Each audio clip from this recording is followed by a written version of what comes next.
This is the story of the Black Sea nation whose rise is forcing the Kremlin to rethink its entire southern strategy and why its transformation might be one of Russia's biggest problems of this decade. Let's begin. For years, the Kremlin underestimated the state on Europe's southeastern flank. It wasn't Germany, it wasn't Poland, it wasn't even the highly militarized Baltic region. It was the country bordering Ukraine's southwest corner, sitting between the Balkans and the Black Sea, a place Moscow assumed would never matter in a serious military sense.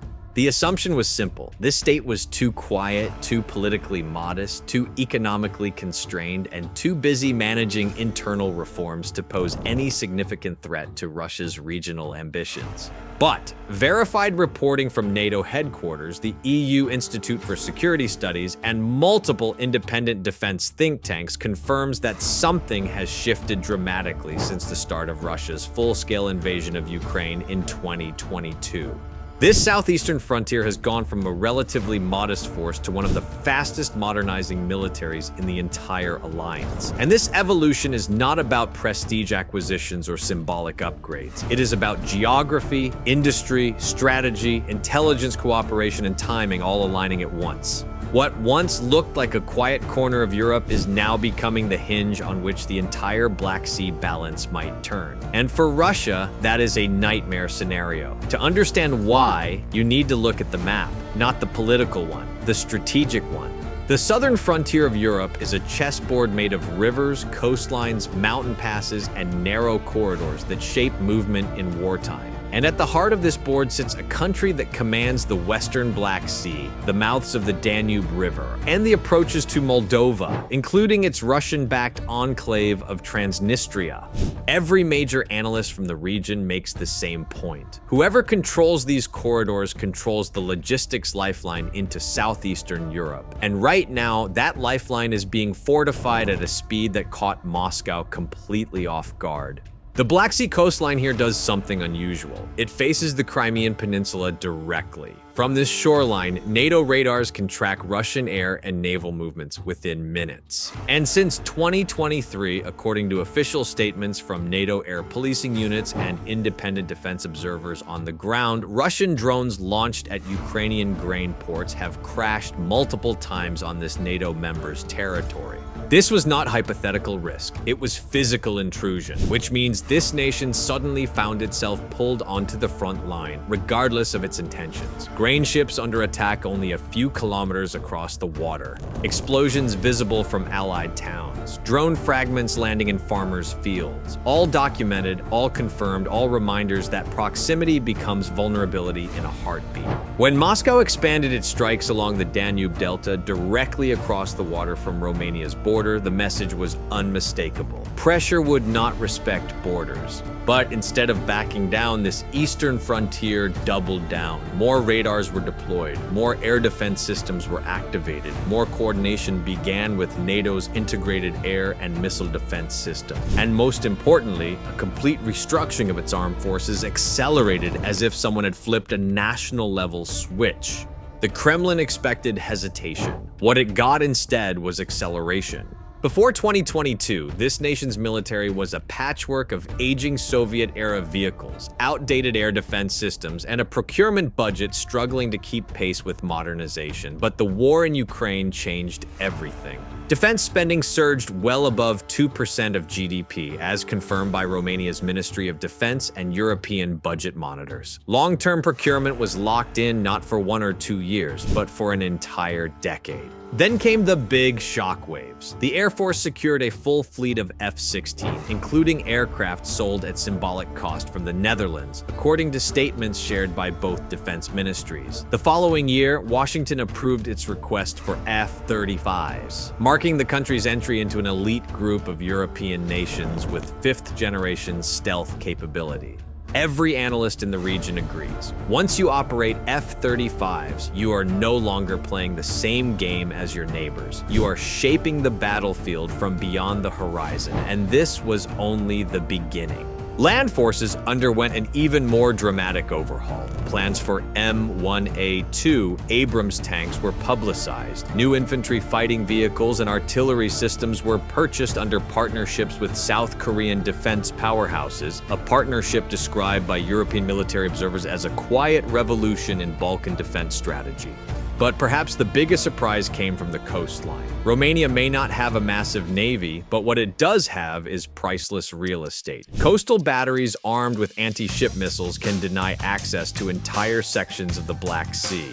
Ukraine's battlefield success in 2023 and 2024 demonstrated this capability vividly, sinking multiple Russian vessels and damaging the Black Sea Fleet headquarters using land-based systems and drones. Independent analysts argue that once this coastal state completes its planned missile and radar upgrades, the Western Black Sea becomes a far more dangerous space for any Russian vessel operating near Crimea.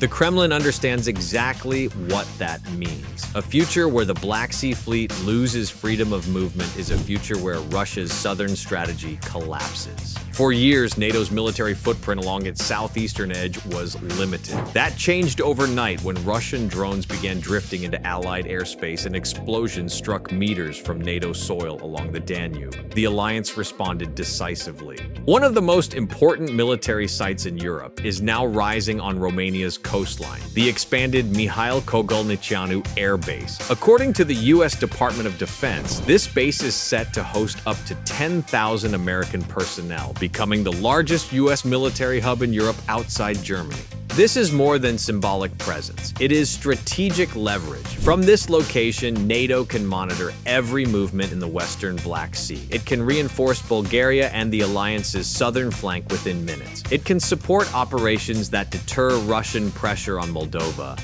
And it can provide rapid logistical support to Ukrainian forces fighting near the southern front. Further inland is the Aegis Ashore missile defense site at Devesalu. While designed for ballistic missile defense, Russia has viewed it for over a decade as a direct challenge to its power projection in the region. And it now sits exactly where Moscow least desires it to be, in a country that is becoming militarily stronger and more tightly integrated with NATO command structures. On top of this, a multinational NATO battle group is now deployed on this territory. France leads it, with contributions from Belgium, Luxembourg, Portugal, and others. This is not a token presence. It is a permanent tripwire, signaling that any conflict in this area immediately becomes a conflict for the entire alliance. This eastern frontier is no longer just a country. It is a platform for surveillance, a platform for logistics, a platform for deterrence, a platform for rapid reinforcement, a platform for shaping the future of the Black Sea, and the Kremlin knows it. When Russian analysts look south today, they see three overlapping problems, none of which existed at this scale before 2022. The first is proximity. If Ukraine loses more territory in the south, Russia risks bordering NATO forces directly along the Danube. This would place Allied troops, radars, drones, and missile defense systems within short range of Russian-controlled areas. Crimea would become more exposed. The Black Sea Fleet's routes would become more predictable and easier to track, and Russia's once comfortable strategic depth would evaporate. The second problem is capability. By combining F-16s, future F-35s, Abrams tanks, South Korean artillery platforms, long-range coastal missiles, and modernized drones, Romania has transformed itself from a passive member of NATO into a force projection node, a spear point for the alliance's southern flank. The third and most serious problem is alignment. Everything this state builds, it builds with NATO. Training, logistics, maintenance, intelligence sharing, interoperability. Russia is not facing a single country. It is facing a system that adapts faster than Moscow expected. A system that learns from every Russian mistake in Ukraine, a system that positions itself for tomorrow's threats, not yesterday's. There's a place where all these tensions collide. A thin stretch of land along the Danube River. After Russia began striking Ukrainian ports along the Danube, explosions rocked areas visible from this NATO country's towns. Verified investigations documented Russian drone fragments inside Allied territory. For Moscow, this was accidental escalation. For NATO, it was a warning. Further to the north lies Moldova, a nation caught between European integration and Russian influence. Within Moldova sits Transnistria, a frozen conflict zone with a long-standing Russian military presence. If Russia ever attempted to link its forces in Crimea with Transnistria through southern Ukraine, it would bring Russian-controlled territory directly up against NATO's border. European security analysts describe such a scenario as a geopolitical earthquake. It would trigger the largest NATO reinforcement on the Black Sea since the end of the Cold War, and it would put this Black Sea nation at the center of the storm. Whatever happens in Moldova does not stay in Moldova. It flows straight into the Black Sea equation, and Moscow knows this better than anyone. One of the least discussed but most strategically important developments in this region is industrial. Romania is rebuilding its defense industry from the ground up, not symbolically but structurally. It is constructing its first new gunpowder factory in decades. It is expanding ammunition production. It is creating maintenance hubs for infantry vehicles, tanks, and drones. It is working closely with South Korean partners on multi-billion-dollar industrial projects that include artillery production and armored vehicle assembly.